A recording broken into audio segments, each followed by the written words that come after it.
Welcome to Learning Bites. We're looking at 7 peak performance practices that I've gleaned while being a high performance coach, having studied under Brendan Burchard and doing his high performance habits. And today what we're going to be looking at is influence. We're influencing people every day of our lives and we're being influenced by them. The key here is that we want to be doing that intentionally in anything that we're doing. We want to know who we're trying to influence and what we're trying to influence them towards. And this comes down to being able to teach people how you think.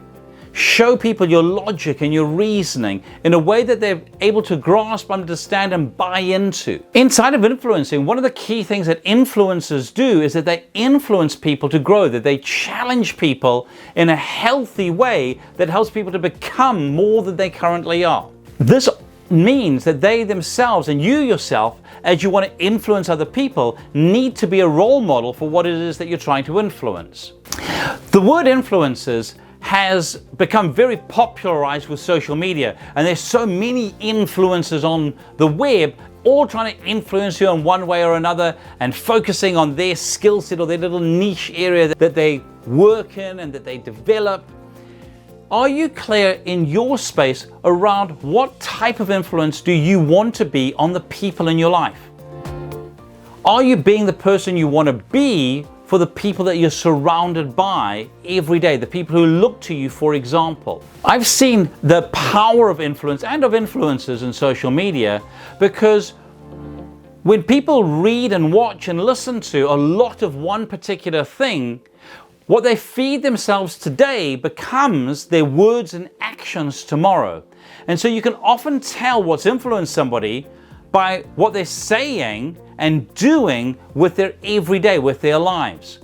Because of that, I've got a lot more careful around what I'm allowing to influence myself, how much of the news I'm reading, how much social media I'm allowing myself to consume every day. I've even got to put a timer on my phone so it cuts off when I feel that I've had too much.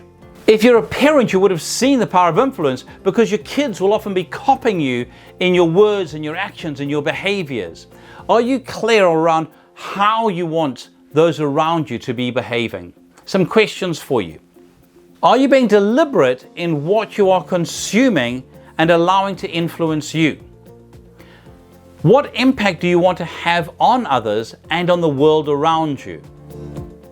And when you reflect on people you've influenced, has it been in a way that's been good for them and for the people around them? Some actions for you. Become intentional and aware around what you're allowing to influence you and what you're consuming that shapes your thinking, your words, and your actions. Be clear on what you stand for and be intentional around your words and actions, knowing that they will have an impact on anybody who watches, sees them, and is impacted by them. And take note of who you are influencing in your everyday, the people in your family, your social setting, your social groups, your workplace, your community groups. And make sure that your influence and your actions is something that you can look back on and know that you'll be proud to look at and go, that's the way I wanted to make an impact. Here's to your success. Thanks so much for watching. If any of this resonated and you'd like to reach out, feel free to give me a call on 0272 987 523 or email me at mike@thinkright.co.nz. Or if you would like some additional resources, go to our website www.thinkright.co.nz.